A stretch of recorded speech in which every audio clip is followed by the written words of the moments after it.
Hi students, I wanted to start out this week's video with our life lesson, and then I'm going to go through the schedule for this week for our Social Studies 9 CP class. So this week's life lesson is entitled Peace Can Happen, and it's written by Christine Kingery.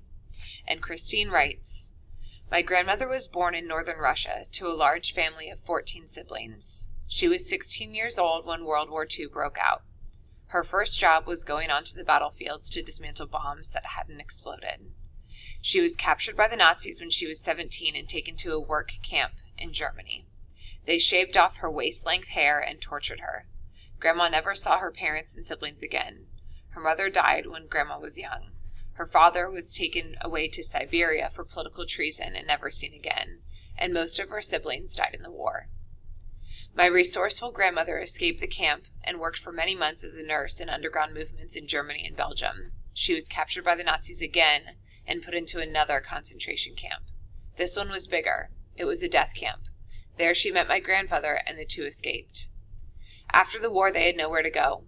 They returned to a concentration camp in Stuttgart, which had been converted into a displacement camp. There my mother was born and raised. It took my grandparents 11 years to finally come to America.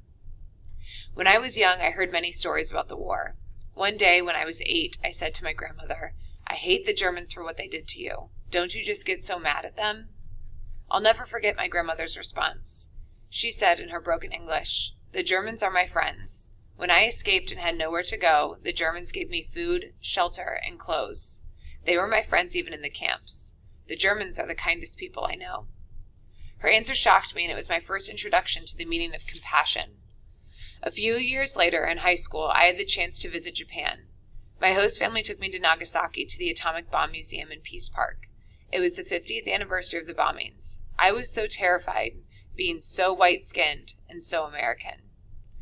I walked slowly through the crowded exhibits, looking at the black and white photographs. In every picture, in every Japanese victim's face, I saw my grandmother's reflection looking back at me. The experience was overwhelming, and I began to cry.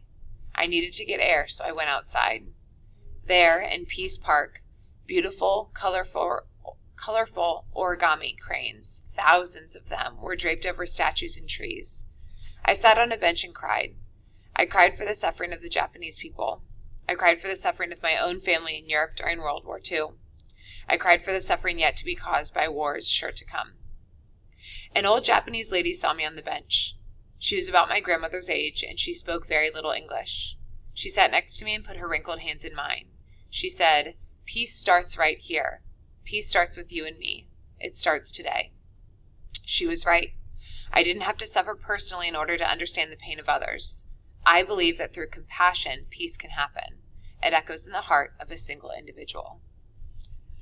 2 snaps for peace. 1, 2, 3.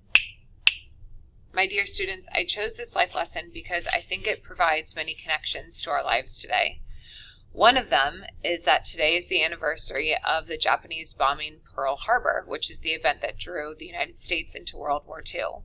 And this life lesson talks about attending the Atomic Bomb Museum in Peace Park in Nagasaki, which is, of course, where we dropped one of the 2 atomic bombs that ended World War II in Japan.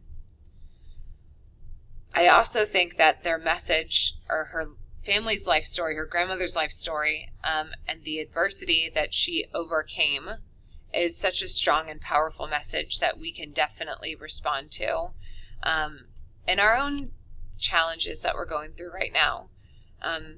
Dealing with the coronavirus, dealing with remote learning, all of this is different from us, and I think these historical stories of resilience and overcoming those obstacles just kind of provide some motivation for us as we, go through our own difficult times here.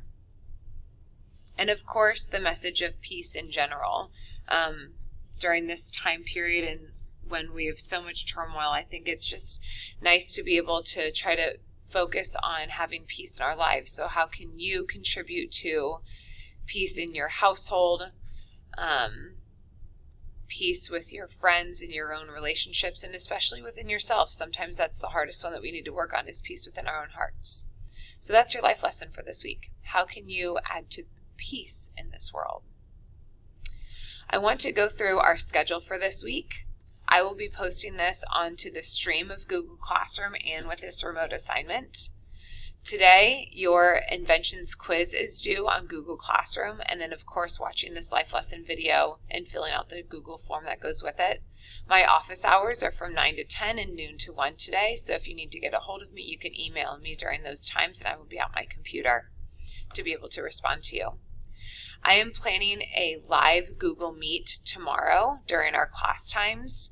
I will also be posting an assignment for you guys to complete tomorrow, but I wanted to have time period for discussion and questions. So if you're in my third period class, we'll be meeting from 10:25 to 10:55. If you're in my fourth, fifth, we'll be meeting from 11:05 to 11:35. If you're in my 6-7, from 11:45 to 12:15, and if you're in my ninth period, from 1:05 to 1:35. I wanted to show you on Google Classroom where you will find the Google Meet link. As it says here, join code will be in Classroom. At the top of my Google Classroom page, I know this is for third period, but this is going to be the same for 6, 7, 4th, 5th, and for 9th. It has the Meet link here at the top. Currently, I have that not visible to students, so you cannot see this right now. Prior to our Google Meet times tomorrow, I will make that visible, and you guys will be able to click on that link and join our Google Meet for class. Of course, all of the etiquette rules apply for this Google Meet. That would be in Google Classroom. You need to be making sure that you're wearing appropriate clothing. You need to make sure that you're in an appropriate place for this Google Meet, and we'll work from there. In terms of the rest of the schedule for this week, that's the only day that I have live classes scheduled.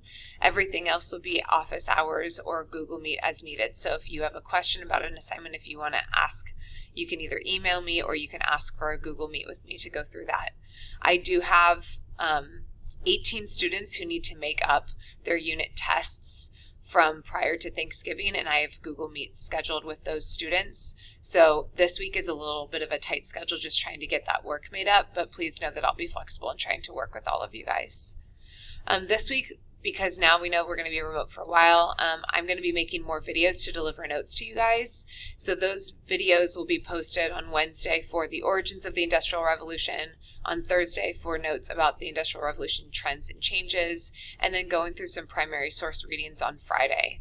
So I'll be working on making those videos today and throughout the week as well. If you have any questions about this, please email me. Otherwise, I'm looking forward to seeing you guys tomorrow in our Google Meets.